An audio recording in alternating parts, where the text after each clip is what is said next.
Acho que um camponês da década de 20 tinha hobby. Eu tava numa fase que eu trabalhava, só que ninguém me pagava. Então meio que eu não tinha dinheiro entrando. Aí eu meti uma gravata, os caralho, fui. Médico não usa gravata, né? Aí meti uma gravata e tal, e fui lá pra entrevista. Cara, eles queriam que eu fosse diretor de uma unidade que eles estavam abrindo de psiquiatria gigante. Conheci o professor Olavo de Carvalho nessa época, mas também entendi que não era ele que ia sistematizar, porque eu entendi que ele tinha interesse muito específico na filosofia. Eu queria o sistema da filosofia. Meu pai tinha hobbies, meu pai tinha muitos hobbies. Meu pai era pessoa. Meu pai gostava de morder a vida, sabe? Como se fosse uma manga tirada do pé. Pegar todo o sabor dela. Então meu pai gostava de velejar, gostava de mergulhar, meu pai gostava de kitesurf, meu pai tinha hobbies. Não tem avô, não tem pai, não tem tio, que sobrou quem? Eu, né? Então beleza, agora é de mim pra baixo, né? Você imagina se eu vou ficar na cama triste. Eu vou ficar triste em pé, trabalhando.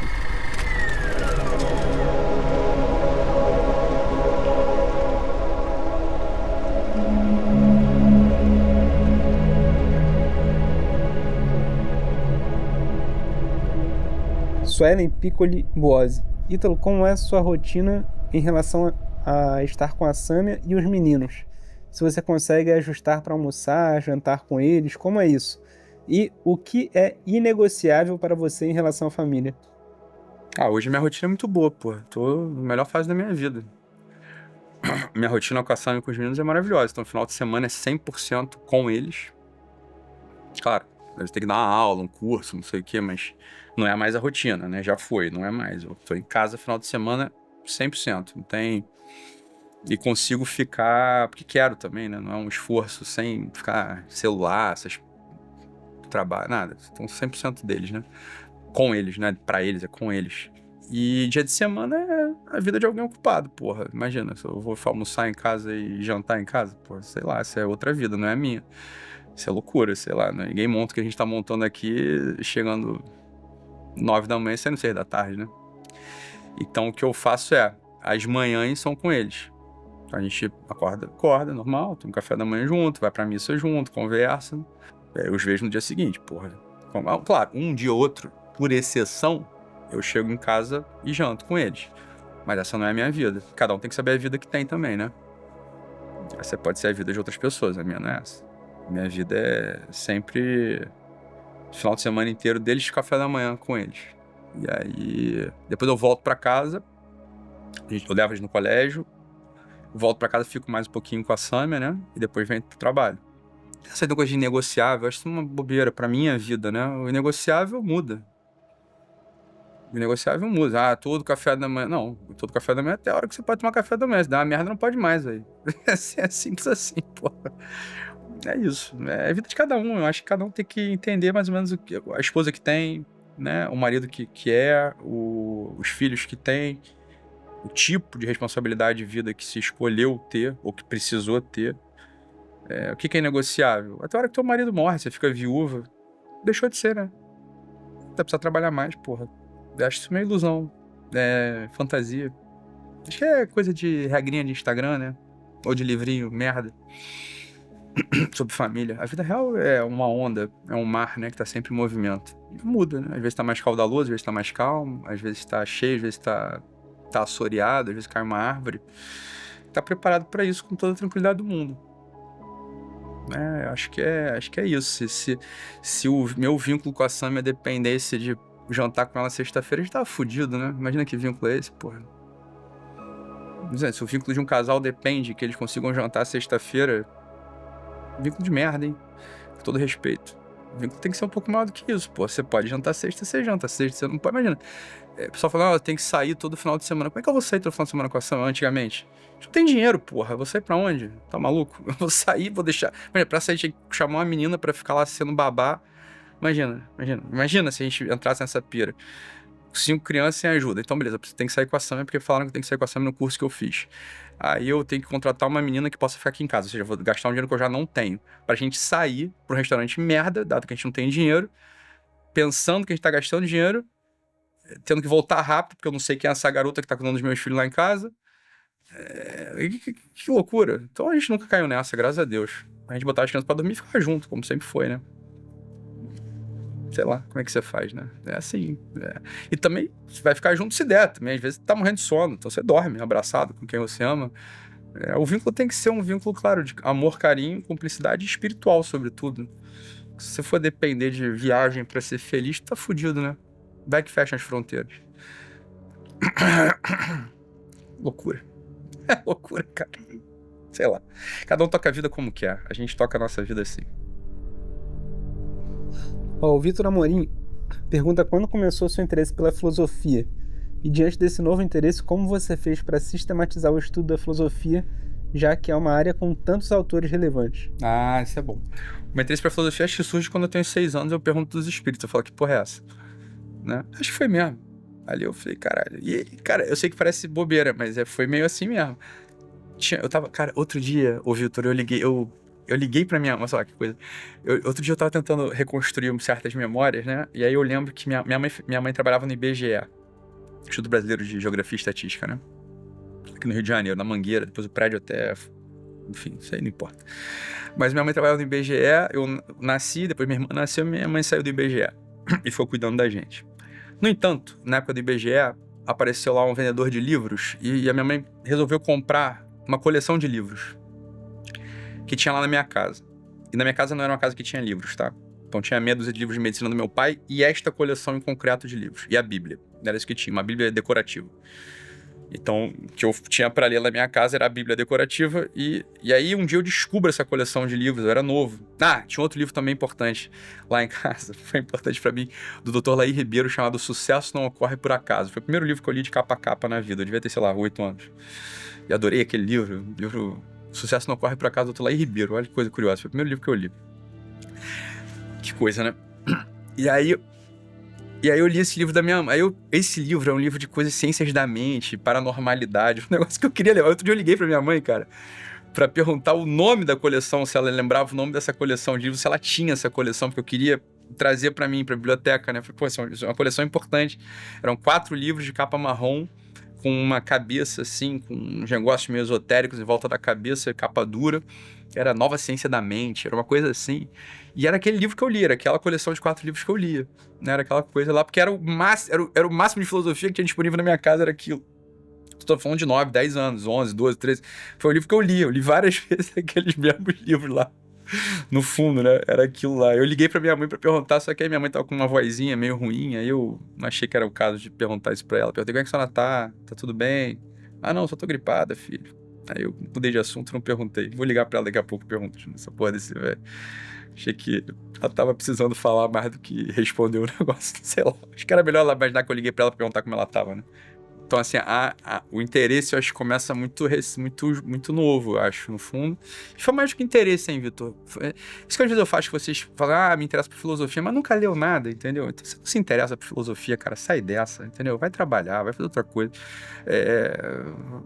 Vai aprender outra coisa. Eu acho que é tranquilo, cara. Cada um se interessa por uma coisa. Eu tô falando o seguinte, o meu interesse, eu acho que era verdadeiro, dado que eu ficava lendo essa porra, entendeu? Assim que a internet, só presta atenção. A internet, eu tenho 40 anos, né? Então, quando a internet de escada aparece na minha vida, eu tinha uns 13, 14. Cara, com 13, 14 você já tem certas inclinações a procurar mulher pelada, não é isso? E eu lembro que a internet servia pra mim pra procurar curso de latim, porra. Era o que eu ficava procurando com a internet de escada, caralho. Assim, eu podia estar vendo ou a Sheila Mello pelada, entendeu? Gratuitamente, não precisava de Playboy pra ver Sheila Mello ou Sheila Carvalho, sei lá. Ou ver curso de latim. Eu tava mais interessado em curso de latim, porra. Então, assim, de fato, meu interesse era... Eu tinha interesse mesmo. Não é extraordinário alguém se interessar mais pelo latim do que pela Sheila Mello. Eu entendo que é algum problema. Se a pessoa tem, era o meu caso. Eu tinha esse problema. Então... É isso, porque as coisas, pra mim, era um pouco assim, Vitão. Não tô romantizando, não, porque era assim mesmo. Eu morava em frente a uma igreja, em Vila Isabel, 28 de setembro. Eu morava em frente, rigorosamente em frente à Igreja Nossa Senhora de Lourdes, Basílica Nossa Senhora de Lourdes. Existia, e ali na igreja, na fachada dela, tinha escrito uma coisa em latim: Dona Mihi Populum Meum Orex. Era isso que estava escrito.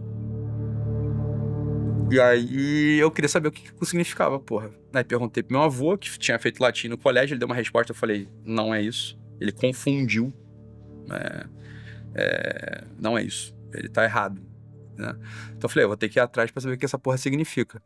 Aí fui lá baixar o curso de latim pra conseguir empreender o que tava escrito na fachada da igreja. Falei, pronto, uma cabeça de maluco, é o que eu tenho. Com 20 e poucos anos, eu entendi isso aí que você falou, eu preciso sistematizar. Eu li um monte de coisa maluca, pulverizada, E conheci o professor Olavo de Carvalho nessa época, mas também entendi que não era ele que ia sistematizar, porque eu entendi que ele tinha interesse muito específico na filosofia. Eu queria o sistema da filosofia. Que eu tive a ideia de escrever para um sujeito chamado Dom Estevão Bettencourt. Se você não sabe quem é complicado. Essa conversa não dá nem pra continuar, né? O teu interesse por filosofia é falso. Então eu escrevi para um sujeito chamado Dom Estevão Bettencourt. Ninguém mais, ninguém menos. Ele me respondeu, cara. Ele me respondeu. O que eu pedi pra ele foi justamente isso aí que você falou. Eu falei, pô, Dom Estevão, porra, tal, né? Preâmbulos e agradecimentos.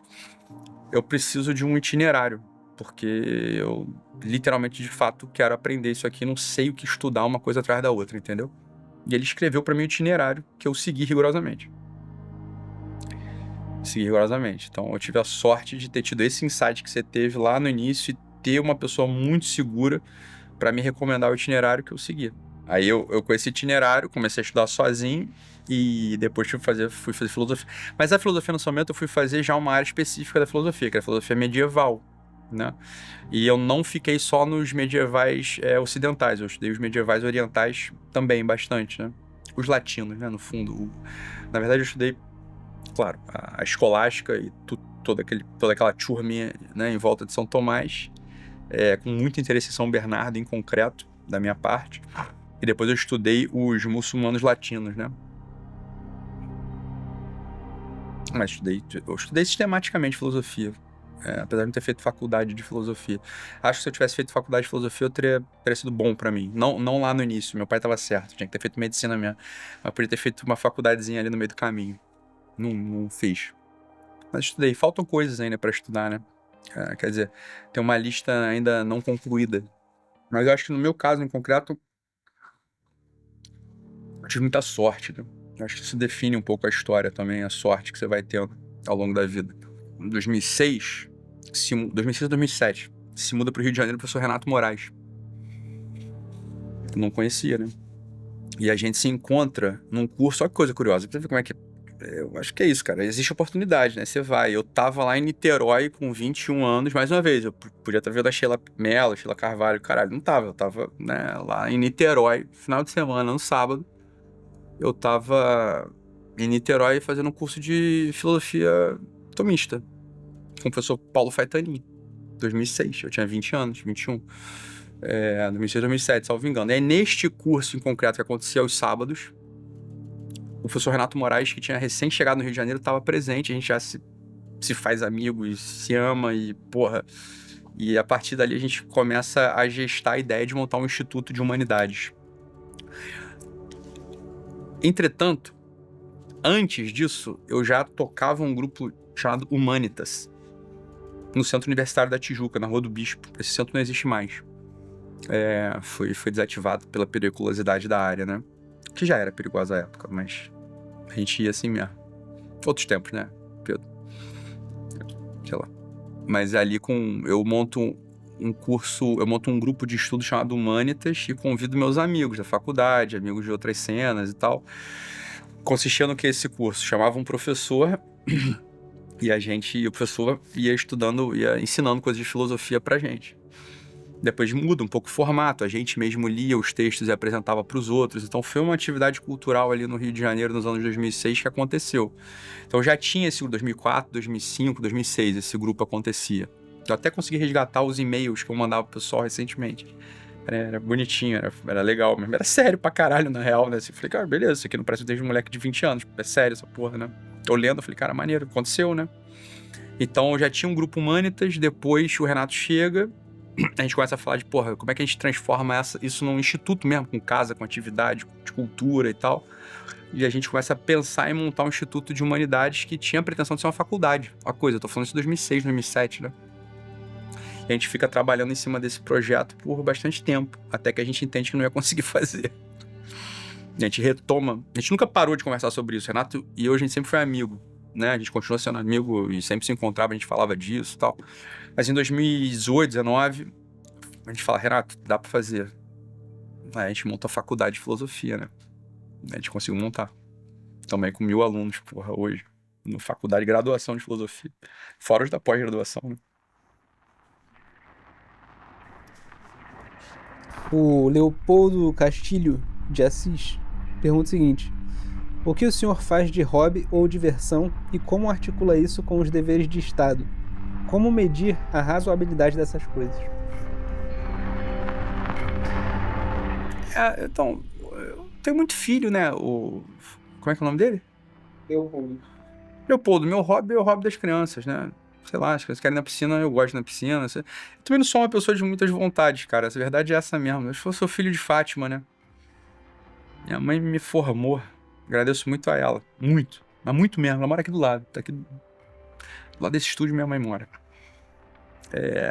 Sei lá, cara. Eu dou graças a Deus por ter sido filho de Fátima, sabe? Imagina se minha mãe camponesa, interior de Portugal, filha de Arminda. Minha avó nasceu em 1914, meu irmão. Tu acha que um camponês da década de 20 tinha hobby? Acho muito graça essa porra. Mas muito engraçado isso. Muito. Às vezes o camponês da década de 20 vai ter hobby. Não tem hobby. Aí minha mãe também não tem hobby. Aí, porra, sei lá, sou filho dela, entendeu? Meu pai tinha hobbies. Meu pai tinha muitos hobbies. Meu pai era uma pessoa... Meu pai gostava de morder a vida, sabe? Como se fosse uma manga tirada do pé. Pegar todo o sabor dela. Então meu pai gostava de velejar, gostava de mergulhar, meu pai gostava de kitesurf, meu pai tinha hobbies. Eu puxei minha mãe. Não tenho hobby. Talvez cozinhar? Se enquadra? Cozinhar talvez se enquadre. É o hobby da minha mãe, né, no caso. Era o que a minha mãe fazia. Eu faço. Então minha mãe cozinhava. Eu cozinhava com ela quando eu era mais novo. Cara, com 13, 14 anos, tinha um VHS lá em casa. Vocês não sabem o que é isso. Aí eu chegava do colégio e gravava Note a Note, cara. Que era o programa da Ana Maria Braga, antes do Mais Você. Que era o programa de receitas que ela tinha na Record. Era meu programa predileto. Então, fazia focaccia, fazia, porra, macarrão e supremo de frango e o caralho. E aí eu fazia, às vezes eu cozinhava e chamava meus amigos do colégio pra comer as paradas que eu fazia lá em casa. Quando tinha sobrando, né? Porque meu pai falhou algumas vezes, como eu já falei antes. Então, fazia pastel, não sei o que, massa de pastel, fazia... E eu não sou um bom cozinheiro, nem um pouco. Eu não cozinho bem, mas eu sou um bom creator. Então eu crio, tenho concepções interessantes de culinária, executo médio. Minha execução não é perfeita, não é boa, né? Pro standard de exigência que eu costumo ter em outras áreas da vida. No entanto, é o meu hobby, talvez seja cozinhar. Eu gosto de cozinhar. Talvez seja isso. Isso que é claro, é o hobby da minha mãe. O hobby, você não pode ter um hobby. Não é que não pode, hein? Atenção. Inclusive, esse nem é um conceito de hobby. O hobby realmente é uma atividade que paira no espaço sem finalidade, né? Esse é o hobby. Eu não entendo isso muito. Mas é minha mãe, assim, eu acho. Acho que eu puxei. Eu tenho muitos traços de Fátima, cara. É que vocês acham. Vocês conhecem mais meu pai, quem conhece um pouco da minha vida. Mas eu sou a Fátima, cara, no fundo. Eu não sou o Cláudio, né? Em alguma medida. Talvez por isso eu ame tanto o Cláudio, né? Como eu amo muito a minha mãe. Mas assim, falar da minha mãe é meio difícil pra mim, que é como se eu estivesse falando de mim, sabe? É um negócio meio egóico. Então é mais fácil pra mim falar do meu pai, né? Quer dizer, minha mãe ama meu pai, então só é mais fácil falar do meu pai. Mas a minha mãe tá totalmente aqui dentro, né? Meu pai tá fora, como objeto de amor. A minha mãe tá dentro. É meio difícil falar da minha mãe em alguma medida por isso. Eu tenho, sei lá, os traços na veia e no nervo dela. Essa que é a verdade. A verdade é essa mesmo. Então, sei lá, o amor que eu tenho à minha mãe é difícil de falar, mas é muito sentido por dentro, entende? Seria meio como se estivesse falando de mim, é esquisito. Então, o hobby é... Meu hobby talvez seja cozinhar, sei lá. Eu gosto mesmo, se eu gosto. Mas é o hobby da minha mãe, ela tá fazendo pra outra pessoa. Não tô falando bem de mim, não, hein? Atenção. Eu tô falando da minha mãe agora. Então, assim, minha mãe... Por isso que é difícil, entendeu? Falar dela. Então, minha mãe, o que ela tava fazendo, ela tava cozinhando para outras pessoas. Porra, ela vai fazer o quê? Vai ficar igual um pachá, como ela dizia? Vai ficar igual um pachá, vendo ninguém fazer nada? Não, minha mãe vai levantar e vai fazer as coisas. Isso é dela um pouco, né? Eu peguei isso dela. Então, beleza, eu vou cozinhar porque os outros comem. Mas eu vou ficar pintando carrinho pra mim, sei lá, não consigo entender muito. Na minha cabeça, porque eu fui criado, é minha constituição, entendeu? Não é virtude, é só criação, né? É só criação mesmo, não tem nada de virtude aí. Então, sei lá, vou velejar. Beleza, e aí? Foda-se, né? Digo, não conseguia fazer as coisas, né, velejar com meu pai. Eu ia pra acompanhá-lo, mas não curtindo o passeio, entendeu? É muito diferente isso. Minha irmã já ia com ele. E acho que ela tem muitas fotos com ele que a gente sente muita saudade por isso. Ela tava com ele. Eu não tava. Falei, vou lá fazer o quê, porra? Eu vou ficar aqui, né? Cuidando dos outros, fazendo coisa aqui, sei lá. Então, era comum isso acontecer. E aí, eu ficar em casa, né? E talvez cozinhar, cara, seja o meu hobby. Se você pode entender isso. Aí eu faço as coisinhas, né? Eu gosto de fazer as coisas lá que o pessoal gosta. que as crianças gostam no fundo, porque a Samia, ela também tem um paladar muito brasileiro, no sentido de que se a Samia comer arroz, feijão e frango ou carninha moída todos os dias da vida dela, tá excelente, entendeu? A Samia não tem exigência requintada de paladar, tá? As crianças eu já tô acostumando a ter, então eles gostam quando eu faço umas coisas mais elaboradas, eles pedem, e aí me agrada, me alegra quando eles pedem alguma coisa assim, entendeu? É isso, final de semana eu cozinho, pronto, tá aí. Esse é o hobby. Acabei de descobrir qual é o meu hobby, olha a coisa. A Mariana Dias de Lima, ela pergunta o seguinte: Doc, gostaria de saber se o senhor já precisou voltar em algumas conquistas materiais que tinha alcançado por circunstâncias da vida. Ah, já, óbvio. Sim, normal, pô. Sei lá, pra mim foi normal, pra algumas pessoas. Pra algumas pessoas foi normal. Eu tava até ontem conversando com a Sam e a gente tava lembrando da vez que a gente tava contando lá as histórias e tal, família, né? Tava junto, foi domingo. E aí, você achou uma criança, a Sam mesmo, não lembro, alguém perguntou alguma coisa, quando a gente começou a contar a história. Aí pronto, teve um Corolla preto, por exemplo, ontem a gente tava lembrando do Corolla preto, que eu consegui um emprego, aí o emprego pagava muito bem, só que aí depois eu intuí. Essa história é boa, depois do emprego eu posso contar isso em outro momento. Mas aí eu tinha um emprego lá bacana, a gente já tava. Não, é que eu tava fudido. A gente, né? Sam e eu, então a gente tava numa. Foi a vez que a gente tava morando num apartamento que era literalmente um apartamento, sei lá, tinha 40 metros quadrados, mas o problema não é o tamanho, porque tem apartamentos de 40 metros quadrados que são muito bons, né? Era apartamento de 40 metros quadrados que o piso descolava, a maçaneta quebrava, não tinha luz no teto. Era merda, a gente não tinha dinheiro pra nada. Então era ali que a gente morava. E a gente já tinha 2 nenéns e a Samia tava grávida do terceiro, do Guto. E aí a gente precisou se mudar pra lá por uma circunstância que essa eu não vou contar, porque expõe uma pessoa que eu amo, então não é o caso. Mas aí a gente precisou ir pra lá meio que empurrado, sacou? Aí, pá, a gente foi pra lá empurrado, aí sabe? E eu falei, não, então vamos, vai ficar tudo bem. Aí a gente foi pra essa porra desse buraco lá, foi meio ruim, né? E eu tava numa fase que eu trabalhava, só que ninguém me pagava, então meio que eu não tinha dinheiro entrando, eu tava fudido com a mudança que dava pra fazer. Aí a gente tava sem carro na época, eu indo pros lugares, né, de UBRT ou de Uber, sei lá. Aí eu falei assim, essa me engravidou do Guto. Eu falei, caralho, agora fudeu. Mas tá bom, vai dar certo também. Aí comecei a imaginar assim, não vai dar certo. Mas não vai não. Tá bom, né? Mas não vai dar certo não. Aí eu falei, vou fazer uma novena do trabalho. Nunca fiz, vou fazer uma novena do trabalho. Vou fazer a novena de São José Maria Escrivá, pedindo dinheiro e emprego, sei lá, uma coisa, um emprego que me pague. Era isso que eu queria. Eu só quero um emprego que me pague, cara. É só isso que eu quero, tá? Aí eu fiz a novena, 9 dias rezando. Aí, novena simples aí também, não é nada demais. Eu fiz a novena lá. Cara, no 9º dia, Pedro, tu não acredita? Parece história, mas não é. No 9º dia eu termino de fazer a novena, de manhã, aí lá pra tarde, sei lá, final do dia, toco meu telefone, por acaso eu atendi, porque eu nem atendia telefone. Aquela porrada de número ligando, sei lá, claro, o TIM cobrando, o Itaú me cobrando, eu falei, não vou atender essa porra, não tem como pagar. Aí tocou o número, eu atendi, falei, alô? Oi, doutor Ítalo, tudo bem? Aqui é do hospital São Francisco de Assis. Você pode ir aqui pra uma entrevista? Teu nome apareceu aqui pra gente e tal. Eu falei, médico e tal. Aí eu falei, porra lá, que coisa, né? Que coisa boa, né? A novena funcionou, vou pegar um plantão bom, sei lá, imaginei que era um plantão bom. Só que alguma coisa eu intuí, eu falei, cara, deixa eu ir bem vestido. Aí eu meti uma gravata, os caralho, fui. O médico não usa gravata, né? Eu meti uma gravata e tal, e fui lá pra entrevista. Cara, eles queriam que eu fosse diretor numa unidade que eles estavam abrindo de psiquiatria gigante. Que tava com um projeto pra captar. Ainda tinha um negócio pra captar 4 milhões de euros e tal. Era um projeto gigante. E aí queriam que eu fosse diretor. Eu falei, porra, que isso, cara, novena? Né? Aí ele perguntou, quanto é que você quer ganhar? Foi a pergunta que ele fez pra mim. Eu falei, quanto eu quero? Porra. Pode falar mesmo, né? Pensei, né? Aí joguei o valor lá em cima, na minha cabeça era lá em cima, né? Com a realidade que eu tava acostumado. Aí ele falou, tá bom, fechado. Eu falei, puta, pedi pouco. Teve uma negociação, sacou? Eu falei, tá bom, isso aí, porra, óbvio, né? Tá contratado. Mas não, contratado não. Você vai precisar. Viagem, a gente vai precisar fazer uma. A entrevista consiste em você ir pro interior de São Paulo, outros diretores de outros hospitais vão ter que te conhecer, vão dar um parecer, depois você vai falar com o Frei Francisco e tal.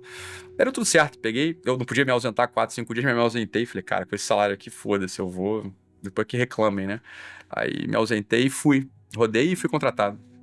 E aí a gente conseguiu se mudar daquele apartamento. E falei, cara, preciso comprar um carro. Aí também idiota, né? Comprei um Corolla 0. Parcelado, né? Financiado. Médico, né? Médico faz isso. Então, financiei um Corolla 0 na época. Falei, porra, esquece. Agora a gente tá num apartamento de 3 quartos. Era no mesmo prédio, o apartamento nem era novo, mas pra gente parecia um palácio. E um Corolla zero. Aí, depois aconteceram algumas coisas no trabalho e tal, eu falei pra Sam, não é que por isso que eu ia omitir quem era, porque eu precisava contar uma história que eu não vou contar agora, dado que eu disse, né? O fato é que eu falei, cara, não dá pra ficar aqui. Nada com. Falei, Francisco é maravilhoso, né? Falei, mas eu intuí lá um negócio que não ia funcionar, uma coisa com o Estado. Falei, isso aqui não vai dar certo. Aí conversei com a Samia, falei, linda, então, eu vou precisar pedir demissão desse trabalho. Por isso, isso, isso. É isso que eu tô falando, que eu gosto de dar um sorte na vida. Eu tenho minha esposa que ouviu e falou assim, claro, é isso aí que você tem que fazer mesmo, entendeu? Assim, ela sabia que se a gente perdesse aquele dinheiro, ia voltar pra um caos absoluto, sabe? Mas ela falou, claro, porra, tá certo. Eu fui lá pedir demissão no dia seguinte. Aí é isso, por exemplo, o carro teve que voltar, as dívidas voltar. Eu devolvi a chegar lá com o carro. Foda-se. Era financiado, porra. Eu ouvi o carro, vou ter andar de BRT e de Uber, o apartamento. E a história acontece, porra. A gente tem que voltar atrás, é normal, velho. Deixa eu falar uma coisa da vida, ó. Se Deus dá, meu filho, você recebe com alegria, né? Se ele pede de volta, você entrega com gratidão. É assim que funciona a vida. Ficar pegado a apartamento, carro, sei lá. Sei lá, é como eu penso, pelo menos. Eu penso e vivo, tento viver. Olha, tô recebendo um monte de coisa, tô recebendo com alegria. Se ele pedir de volta, eu vou entregar com gratidão. É isso, né? A incapacidade de, sei lá, hoje eu moro numa mansão. Acho que é uma coisa maluca, uma incapacidade de pensar se eu precisar voltar a morar num apartamento no Lins, 2 quartos. Normal, porra. Eu vou morar como todo mundo. Um monte de gente morando no Lins, 2 quartos. Por que eu não posso morar lá? Posso, não só posso, mas que eu mereço, inclusive, né? Agora, eu moro numa mansão, tá bom, obrigado. Eu tô lá na mansão, aproveitando. Vou à piscina todo final de semana. De alguns dias de semana eu vou à piscina também. Uma coisa, de manhã, pegar sol. Por isso que eu tô assim, bronzeado. Mas se eu precisar ir pro Lins, pô, vai pegar sol no Lins, meu irmão. Sei lá, acho que tu não volta, né? Então não vai pegar sol, vai ficar, sei lá, vai fazer outra coisa, pô. Qual que é a dificuldade de entender isso? E é isso de verdade, acho que também eu tive a sorte na vida de ter vivido isso na minha... Meu pai, como eu falei, ele faliu algumas vezes. Então, num dia a gente tava de Ômega Suprema, outro dia a gente tava de Fusca, do tio Alberto, emprestado, entendeu? Ano 74. Mas é de cada um. Acho que é uma coisa também da vida que eu tive a oportunidade de ter quando eu era criança. Então, eu tive uma vida disso, de altos e baixos. E meu pai fez com que a gente passasse por essa experiência de modo muito alegre. E tentando aproveitar as coisas, entende? Mesmo os debacles, né? Digo, as quedas. Pra mim, foi maravilhoso. Eu agradeço muito, muito, muito, muito, muito o modo como ele conduziu as falências na família. De tal modo que, obviamente, a gente sentia uma carestia material e só. Era só carestia material. A alegria, os beijos que ele dava na minha mãe, quando ele passava a mão na bunda da minha mãe na frente de todo mundo, aquilo tudo permanecia, sabe? O mesmo entusiasmo, o mesmo desejo pela vida, aquilo tudo era maravilhoso. Eu adorava ver meu pai passando a mão na bunda da minha mãe, o negócio, cara, eles se amam, né? Eu achava aquilo maravilhoso. Claro, eu não faço isso em casa, porque tem a coisa do pudor e tal. Mas pra mim, ter experimentado isso na minha infância, sei lá, acho que me fez muito bem, assim. Me dava uma estabilidade. Falei, sabe, eu olhava aquilo, sei lá, acho bom. Uma vez meu pai tinha passar a mania passar a mão na bunda da minha mãe, né? Normal, acho que a maioria dos homens tem isso, né? Com a esposa. Você tenta não fazer isso na frente das crianças, né? Mas passa a mão na bunda, né? Aí uma vez meu pai tava no shopping, na escada rolante, meu pai passou a mão na bunda e olhou. Me desculpa. Cara, ele passou uma mão de bunda de outra mulher, cara. Aí a mulher tava acompanhada. E a minha mãe olhou, cara, eu acho que a reação do meu pai era uma pessoa muito honesta, muito, muito sincera, muito... Acho que o marido da mulher, acho que ele viu a cara do meu pai de surpresa. Ele falou, não, cara, tá tudo bem. Meu pai, caralho, cara, meu pai aí ficava se remoendo. Não, cara, porra, que isso, que fala, não sei o que, pô, desculpa, meu Deus, não sei o que, aquela história toda, eu vi isso acontecer, cara. Enfim. Ai, caralho. Tem uma pergunta aqui, Ítalo, que é o seguinte, a Leni Albuquerque. O senhor se sentiu destemperado com o falecimento do seu pai? Tipo, saiu um pouco da sua rotina por conta da tristeza? Se eu sair da minha rotina por conta da tristeza, não. Eu saí da minha rotina por conta de que eu não sabia primeiro se meu pai tinha sido latrocínio ou se, sei lá, alguém mandou matar. Então eu saí da minha rotina no sentido de que, beleza, bloqueei toda a minha família, blindei todos os meus carros, chamei o segurança e mandei investigar. Então, isso aí, beleza. Aí, beleza, foi latrocínio. Pode acontecer qualquer um. Volta a ser a rotina normal, né? Então, assim, rotina, você quer dizer rotina externa de trabalho e tal? Não, eu não tem certos luxos que você não pode ter na vida. Algumas pessoas não podem, outras podem, né? Sei lá. Agora, é uma coisa que tem nada a ver com a outra, assim, a tristeza é uma tristeza rasgante, assim, é cortante absoluta, né? Isso é uma merda, você perde a pessoa que você ama desse jeito, né? Acho que de qualquer jeito, eu acho que é ruim, né? Mas rotina, no sentido de não sair da cama pra trabalhar, não. Não dá, né, Ellen?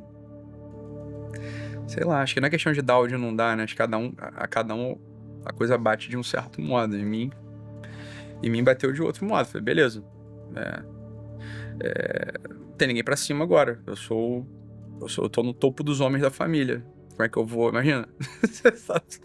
Não tem avô, não tem pai, não tem tio. Que sobrou quem? Eu, né? Então, beleza, agora é de mim pra baixo, né? Você imagina se eu vou ficar na cama triste. Eu vou ficar triste em pé, trabalhando. É o que podia ter sido feito. Acho que se tivesse outra configuração específica, talvez eu ficasse, né? Mas não dá. Então, não tem muito, mas não tem nada pra cima, né? Então, beleza. Quando você olha pra cima e não tem nada, você tá no topo, né? Nesse sentido da segurança.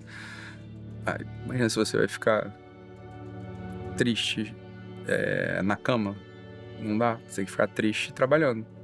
Foi meio que eu fiz, né? Naquele dia. Eu fiquei triste trabalhando. No próprio dia que ele morreu. Falei, beleza. Você fica triste trabalhando. Sou filho de Fátima, né? Então, isso que eu tô dizendo, assim, as coisas acabam... Tem uma simplificação na tomada de decisão, eu acho. O que não tem remédio, remediado está, não foi isso que a gente conversou? Pra mim bate desse jeito, assim. Ele fica mortalmente triste fazendo o que tem que fazer. Ó, o Pedro Araújo pergunta o seguinte: Doc, na faculdade de medicina, você já percebia que tinha uma vocação intelectual? Não sei se tem uma vocação intelectual, não, cara. Não sei se minha vocação é intelectual, não. Para pra pensar direito, assim. O meu interesse não é tanto em... Eu tenho mais uma vocação de assistente social, eu acho. Talvez uma vocação espiritual. Vocação intelectual, eu acho que não é minha praia. Eu entendo meus amigos que têm vocação intelectual, assim, a pira deles é conhecer coisas, a minha não é. Não é essa. Eu tenho outra parada, eu acho. Não é nesse sentido, vocação intelectual, acho que é aprender, né? A minha coisa não é bem essa. Eu tô fazendo coisa, né? Sei lá. Mais do que o conhecimento, me importa uma outra coisa. Eu tenho outro interesse, é o interesse que resiste no final do tempo. Eu entendo que estudar, conhecer ajuda, mas não é a finalidade em si. Eu acho que quem tem vocação intelectual, a finalidade é aprender. E poderia, mesmo que assim, só sobrasse ele no mundo, ele continuaria estudando. Se só sobrasse eu no mundo, eu não continuaria estudando, né? Absolutamente não. Se eu tivesse numa ilha deserta, sem a possibilidade de ver mais ninguém na vida, eu não pediria livros para me acompanhar nessa ilha deserta, entendeu? Eu acho que é isso que define um pouco a vocação intelectual. Eu não tenho vocação intelectual, eu acho. Sei lá, você vai levar uma coisa pra ilha deserta. Uma coisa. Que coisa é? Essa coisa é o símbolo da tua vocação. Eu não levaria livros. Eu, sei lá, não precisaria mais de livros, no fundo. Então, acho que eu não tenho vocação intelectual. Eu acho que os livros, eles servem pra mim pra outra vocação que eu tenho. Que aí, sim, acho que eu tenho uma vocação específica. Agora, francamente, acho que eu desaponto vocês, né? Um pouco, mas eu não tenho vocação intelectual não, cara. O que acontece é o seguinte, a gente tá no Brasil, o pessoal no Brasil é muito ruim, né? Então, assim, qualquer pessoa que seja um pouco mais inteligente, tenha lido um pouco mais, parece ser um puta intelectual, no meu caso. É porque o pessoal é nível abaixo demais, né? Mas eu nem disputo esse cargo, hein? Atenção, eu não tô disputando nenhum cargo de continuador da obra do Olavo, sei lá, cargo de ser o intelectual do Brasil. Eu não tenho nem. Eu não tô. Não, fiquem tranquilos, sabe? Só que esse cargo não será ocupado por mim. Não é minha vocação, não é essa. Não tenho mesmo essa pretensão, não. Porque eu acho que não é minha vocação. Fica bem claro mesmo isso, né? Apesar dos livros terem me acompanhado ao longo de toda a minha vida. Eu ler, estudar. Mas aqui eu tenho outra coisa assim, outra coisa que me move. Acho que a coisa da Ilha Deserta é bem clássica, né? Esse é meio que ver qual que é a tua vocação. Acho que ajuda. Você vai levar o quê? Um pandeiro? Tua vocação é ser músico, né? Vai levar poder levar uma coisa pra ele. E eu acho que é verdade. Ah, vou levar um violão. Beleza, cara, tem uma vocação musical. Você quer música. Ah, vou levar vou levar um livro. Obras completas de, sei lá, de Aristóteles. Tem vocação intelectual. Ah, vou levar obras completas de Shakespeare. É uma vocação intelectual, literária, né? Você quer ser um literato. Não levaria nenhuma dessas coisas.